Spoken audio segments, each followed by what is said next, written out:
Thank you everyone for joining us. I'm Amber McClure with Live Free Virtual Services, CEO, founder, also known as the Business Matchmaker. And we are here today for our Chat and Learn series, June 2022 already. And today, as always, we have Tiffany Ghrist with Process Prowess to go through the simplifying process for success. I'm excited to learn about this. Hi, Tiffany. How are you? Thanks for joining us today. Absolutely. I love it. Thank you, Amber. Again, my name is Tiffany Ghrist with Process Prowess. I am a business strategist and productivity coach, and I also specialize in executive function.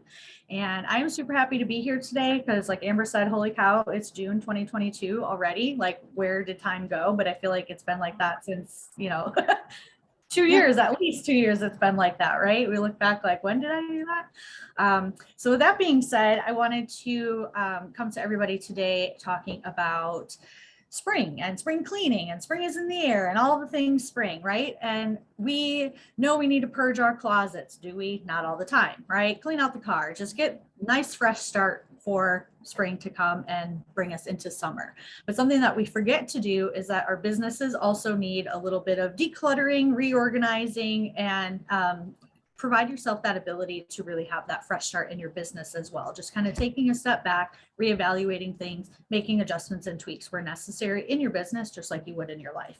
Like, there's so many areas in the business that we need to work on, right? Like it's always changing, and I know that it's something that has to be reevaluated every few months. Sometimes, even sooner, every month. What do you do? How do you do this?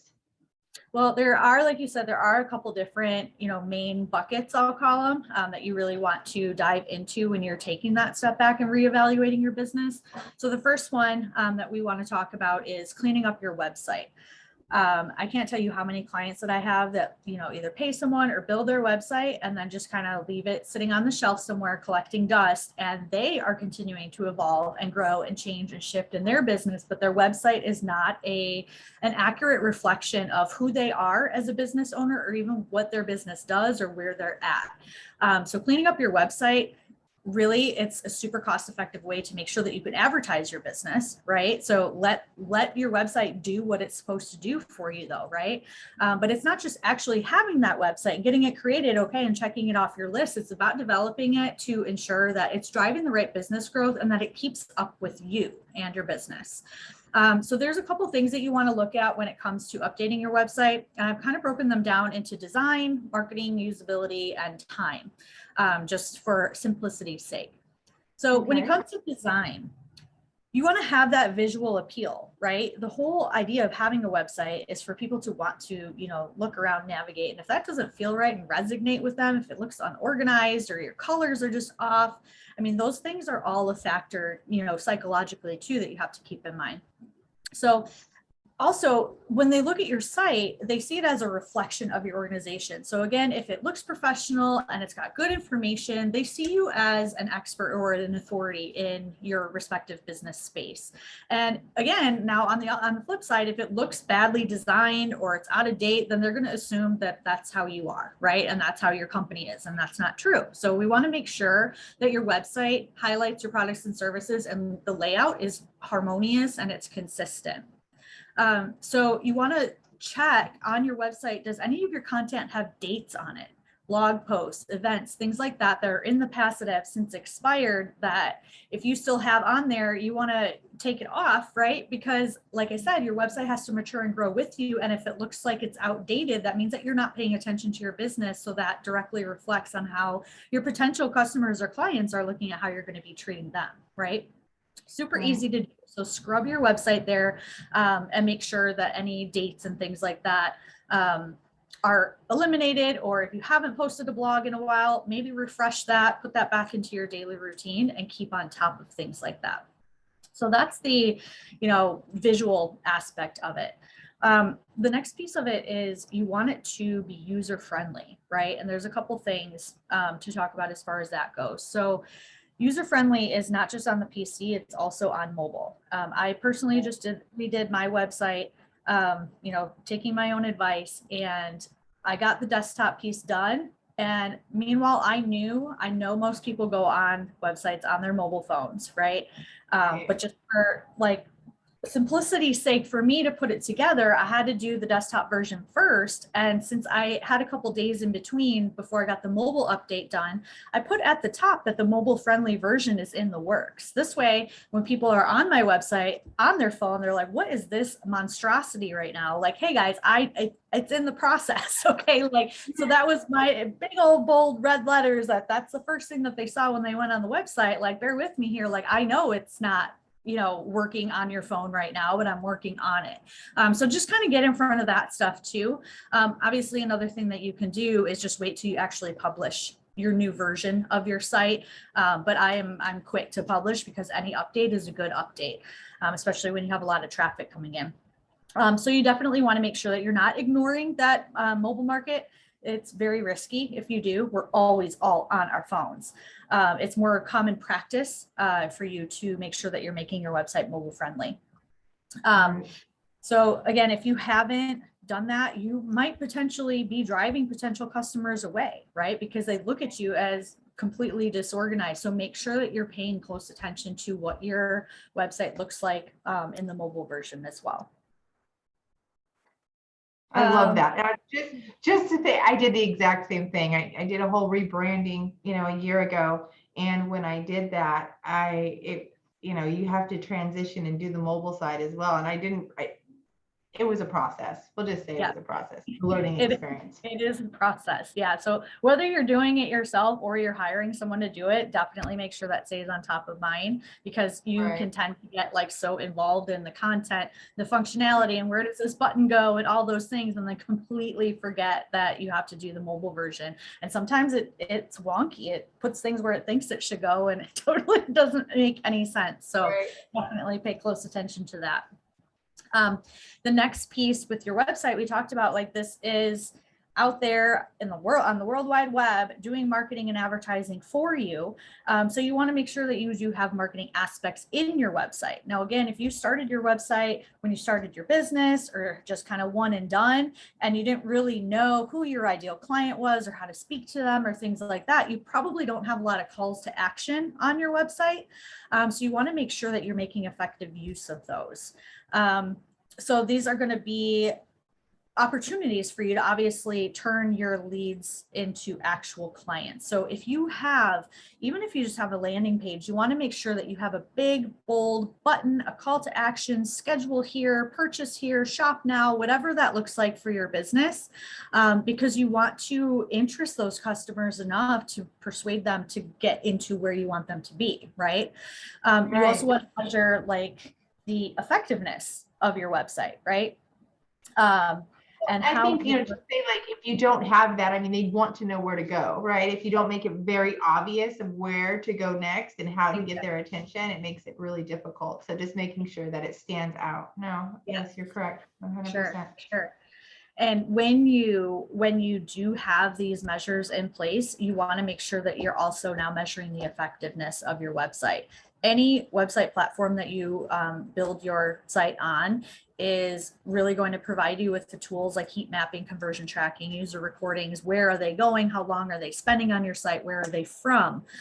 If your platform doesn't have robust tools, there are other different plugins that you can use. But still, you want to make sure that you're using a more modern type of website, because this obviously comes to top of mind when it comes to businesses. You can't measure what you're not tracking, right?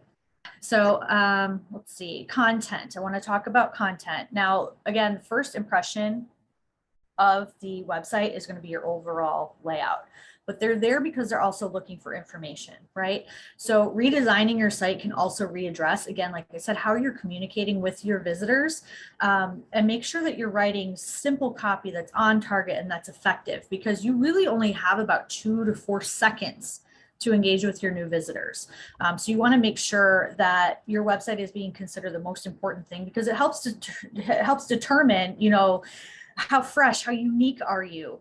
How hip with the times are you? How do you stay on top of your, what have you, your area of expertise?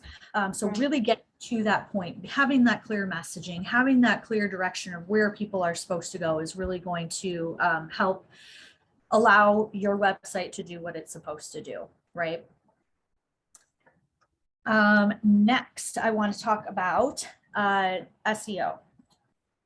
When you're redoing your website, we're still on the website though. It's your digital marketing and your SEO could use a refresh, right? And SEO is search engine optimization, which is how people find you online. It's those keywords. So what you want to do is make sure that you're using, again, an up-to-date tool, because some of the older ones that you might have had already installed, it might not be relevant anymore. So redesigning it really gives you a chance to rethink your keyword targeting, overall conversion rates of your website, and the way people search.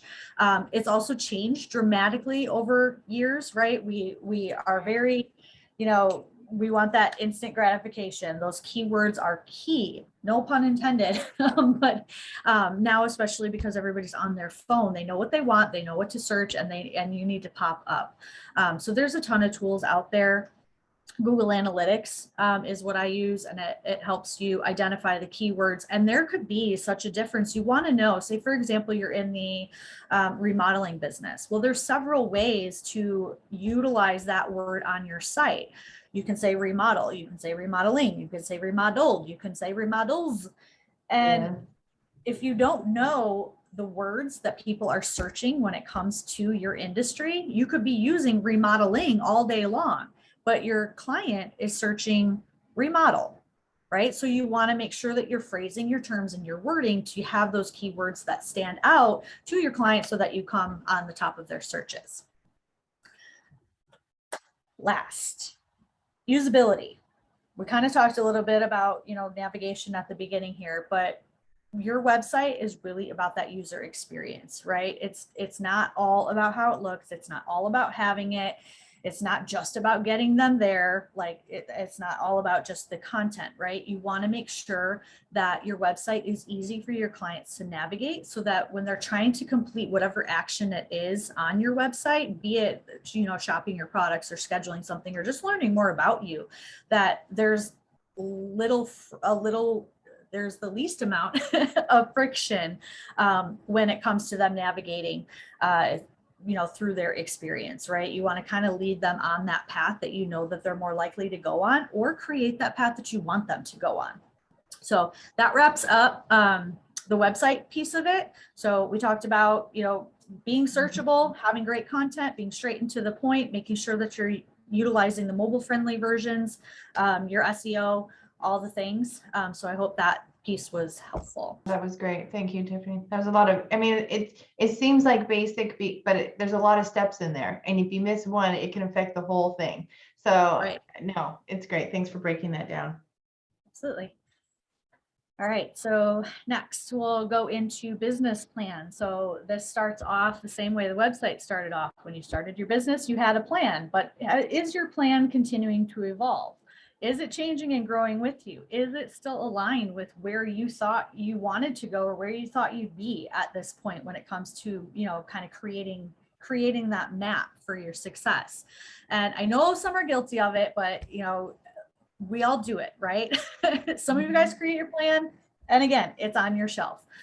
So right. This is a good time to be able to really review what that plan is, so that it can adapt and change for where it needs to be.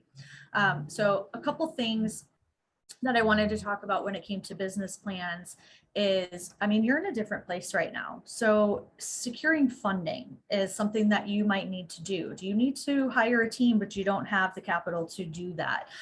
Things like that. So whether you're looking for money from a venture capitalist, a bank, you're going to need to have a business plan, right? And that's going to need to suit you in your present moment. That's a foundation of your business.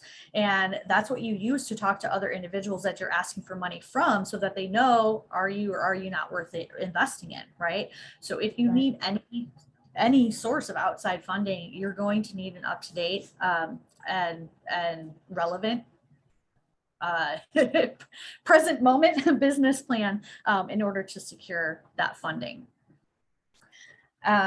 Another thing that the business plan does, say you're not looking for funding, a good time or a good thing when it comes to updating your business plan is it gives you a tangible way of really stopping and reviewing your business goals, right? We're talking about fresh start, clean slate. Hey, what's going on? Let me really dive into this, figure out what's working and what's not working. And business plans revolve around the present and the future. So when you establish them, you put them in writing, you're more likely to reach those. So you want to make sure that your business plan includes those goals and allows you to effectively communicate them with any investors, any people that you have on your team, employees, virtual assistants, anything like that. But also, if nothing else, if you're a solopreneur, you want to have that clean plan of action, those strategies laid out for you. So definitely make sure that your business plan, when you dust it off, you're communicating those clear, SMART goals for yourself as well. All right, next I want to talk about the market and how the market changes. So when it comes to your business plan, again, it's born from passion, right? And that's not going to last without the right plan. So when the concept seems like a good idea, right, things are going to change. We've talked about this. Once the specifics are written down, it's not set in stone. So when you start to plan a business without a plan, then you're going to fail. Or if you're in the middle of your business and you're not going to be able to take into account all the planning and things like that you need in order to scale your business. So viability, when it comes into the market, you really want to make sure that you are taking some time to reassess and do some market research. It's a huge part of the business planning process. It lets you review who your potential clients are, look at your competition in your field. By understanding both, you can kind of set price points and understand what products and services are in need right now, in demand. What are people willing to pay? Obviously, you want to charge your worth, but how do you speak to those clients? And sometimes it might not make sense to start a business or to sit in your business, right? We don't want to feel like we've hit our ceiling without taking that step to make sure that our marketing strategies are effective for us, right? In order to have that successful business, it has to be viable, and really dusting off your plan is going to help you determine that viability. So that is that on viability. The next I want to talk about is business plans help you avoid failure, right? We all know the success rates out there, the 3-year mark, the 7-year mark when it comes to being an entrepreneur. And far too often, business owners fail.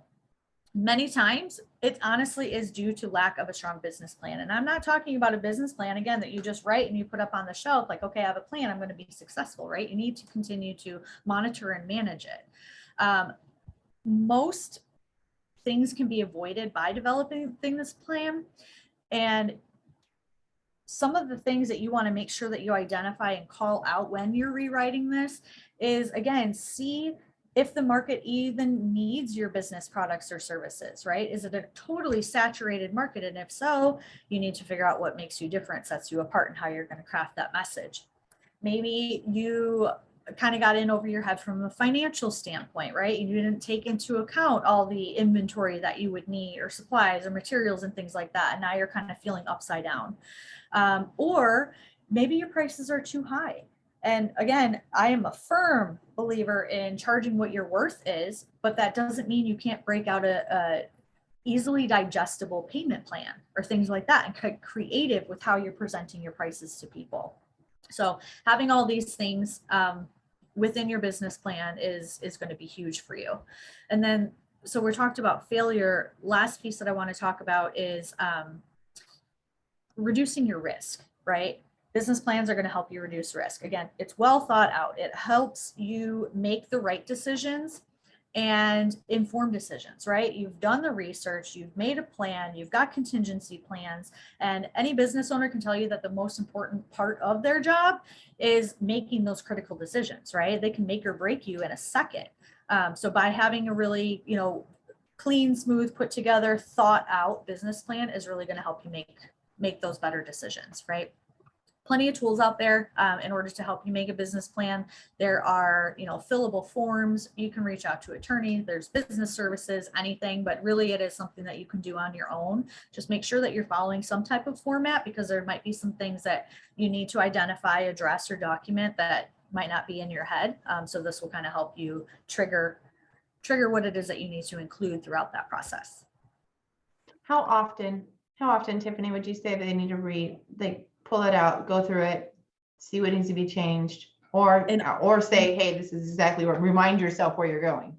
Yeah, in all honesty, I would say do it quarterly. At the beginning of every single quarter, that allows you to, take a step back, look at where you've been, look at where you're going, look at where you are, and all of the things. I would say every quarter, make it a point to dust off that business strategy. And even if it's not, or the business plan, even if it's not some formalized, definitely start with that. I do recommend staying on the same format again, so you can hit all the points.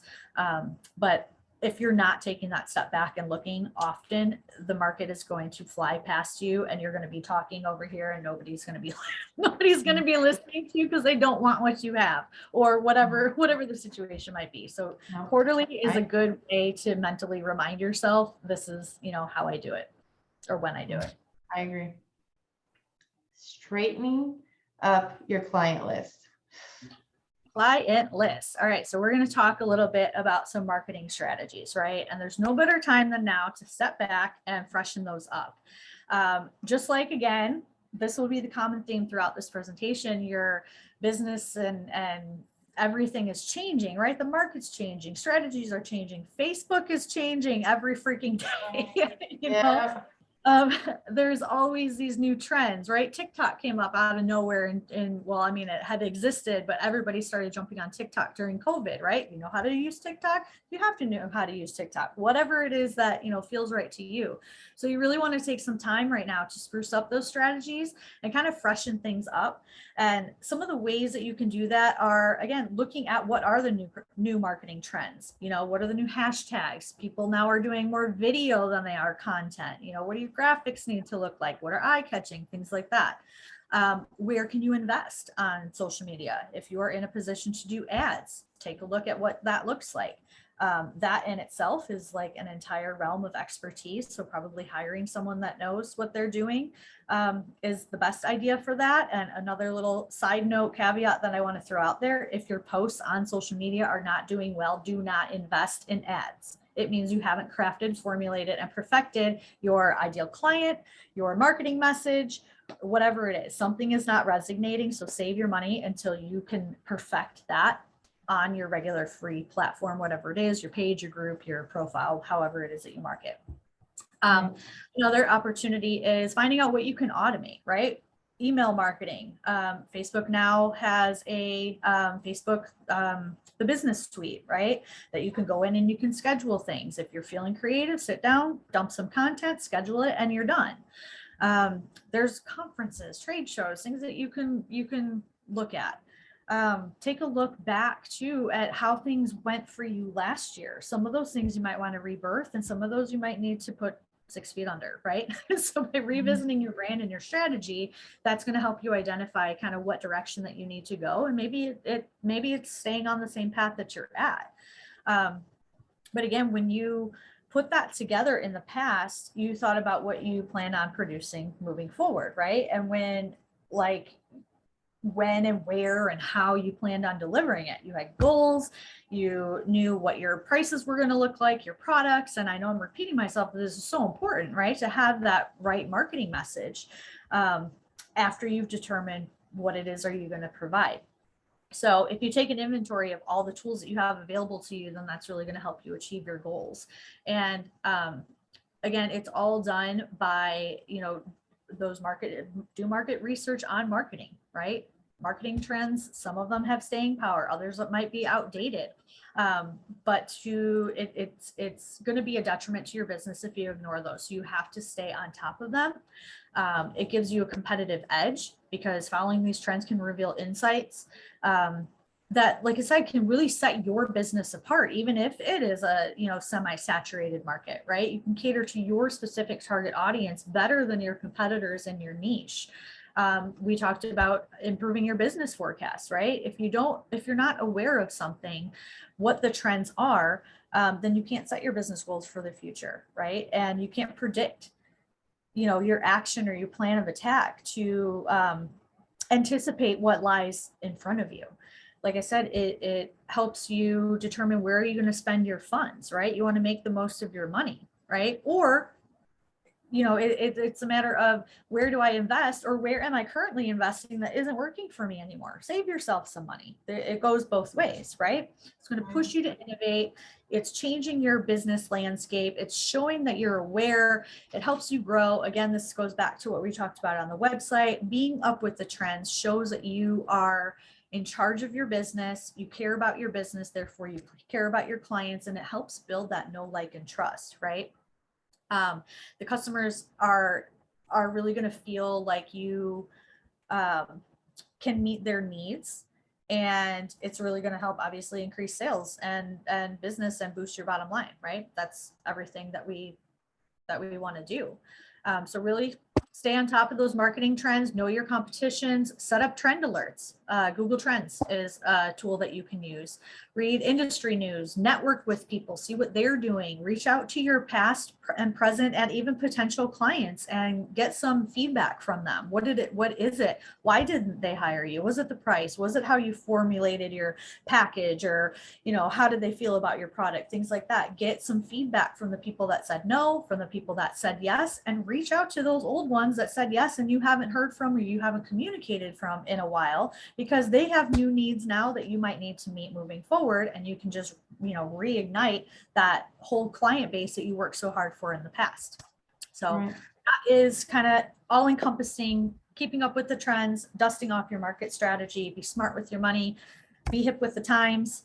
It's so hard these days to do that when it comes to social media, but do everything that you can. Like I said, Google Trends is great, but just keep putting yourself out there with that, sponge brain, right? Like that inquisitive mind about what are these people doing and what do I need to do so that I can adapt and adjust and shift. It is ever changing. It can be a lot. Yes. And with that, now we're going to talk about managing time, right? Organizing calendar. This is like my jam. I know it is.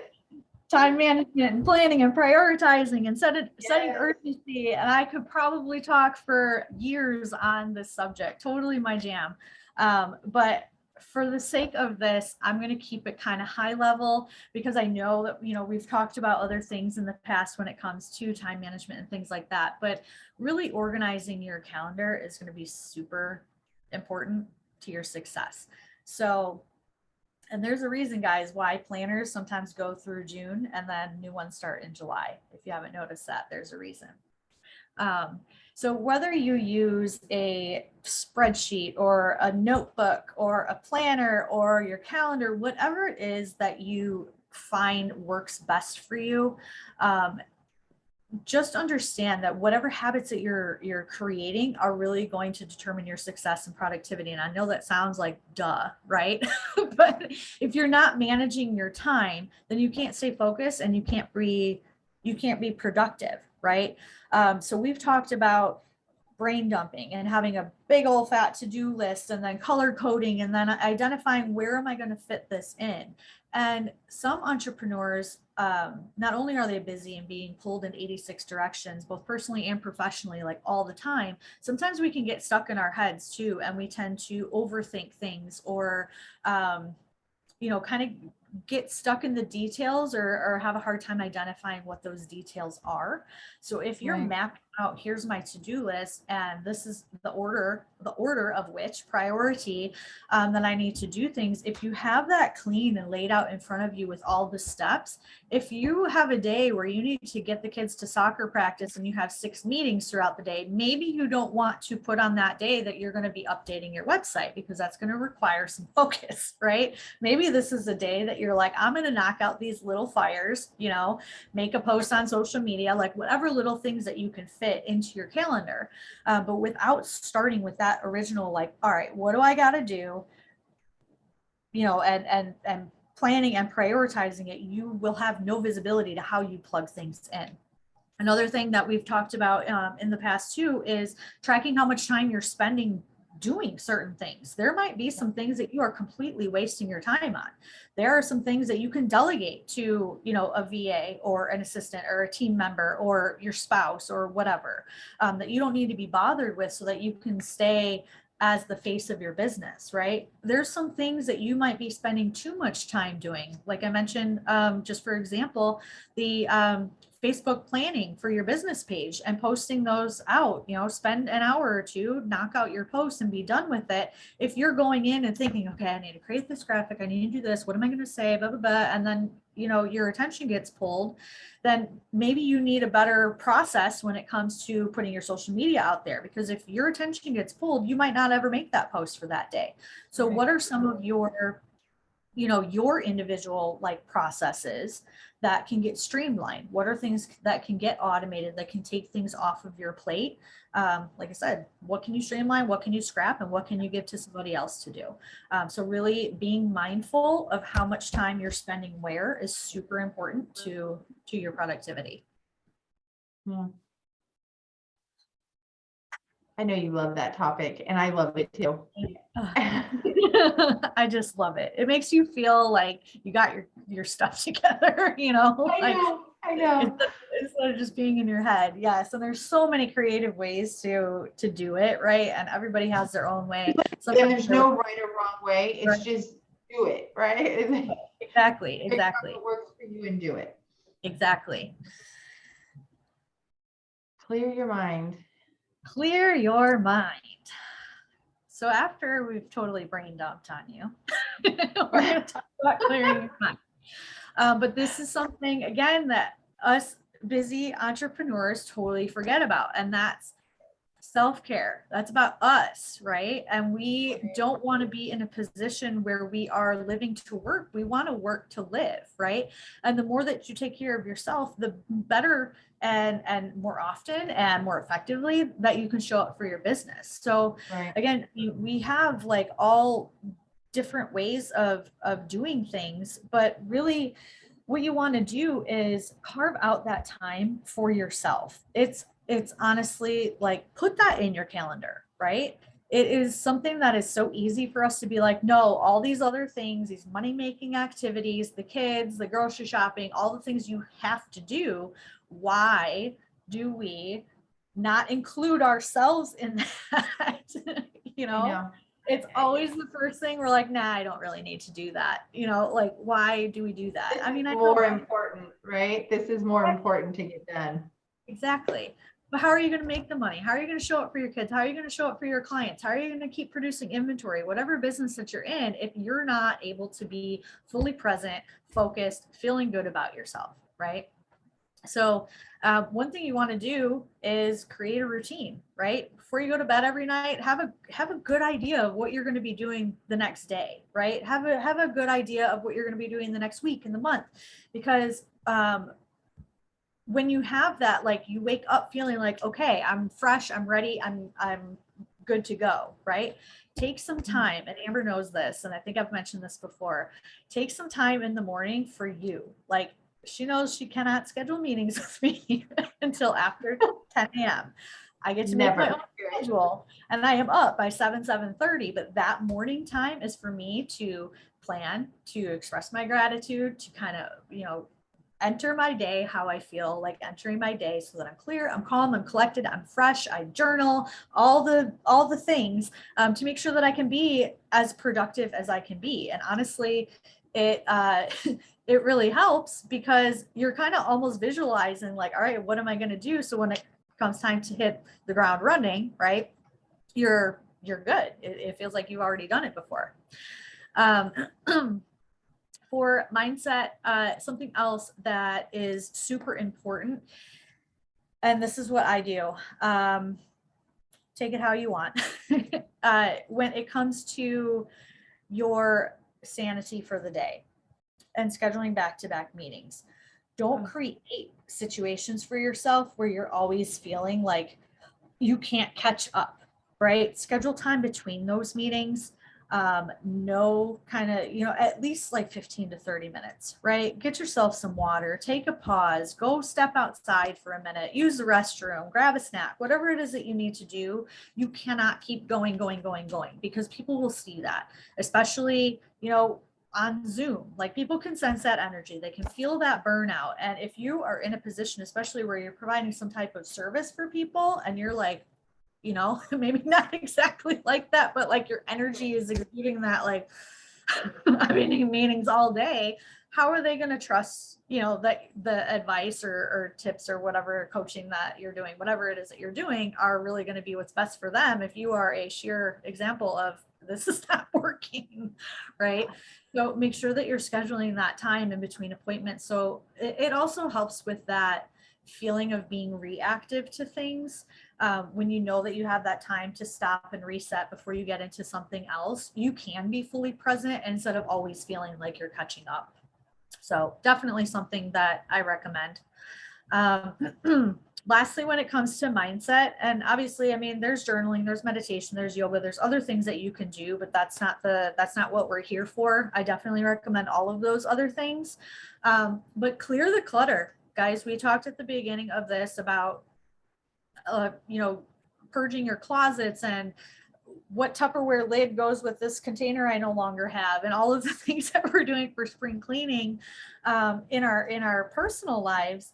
But I'm talking about when it comes to managing your day, managing your schedule, managing your life. What is around you right now? Does it make you feel good? Is it your environment? Literally is like you projecting what is in your brain, and vice versa, right? So if you can set your space up in a way that feels good to you, have colors that inspire you, put music on, light a candle with your favorite scent, you know, something like that just kind of gets you in your zone and in your groove. Clear off your calendars if you have a bunch of BS on there. Any reoccurring things that you're no longer participating in, knock them off. Facebook notifications for stuff that means absolutely nothing to you. You know, anything that's no longer serving you, right? Take that step back, clean off the clutter in your space, especially your workspace. Make sure that it feels good, and go through and see where else it is. Trash some of the emails, you know, or delegate that to your VA. Go through my emails. I can't look at this 17,000 notifications on here because I feel like, you know, I need to get to. You don't. Most of it's trash, and you know it, right? So 95%, right? Yes. Clean out that you know, your emails.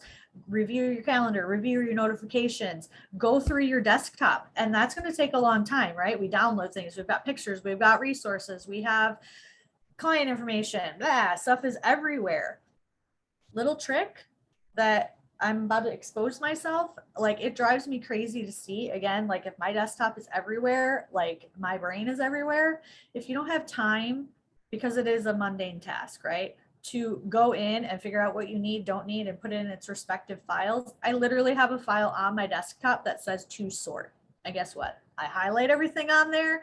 I put it into my to sort file, and now I just have one little file that doesn't. I love it.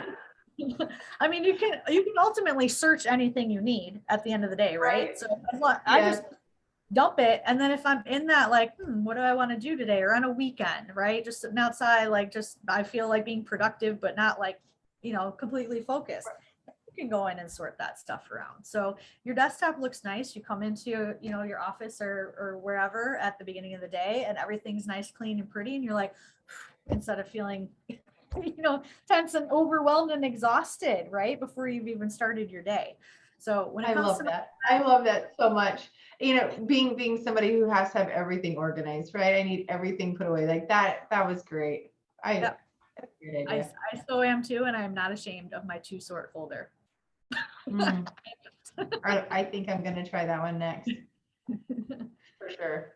Yeah. Thanks, so that wraps up pretty much everything that I wanted to make sure that we covered today.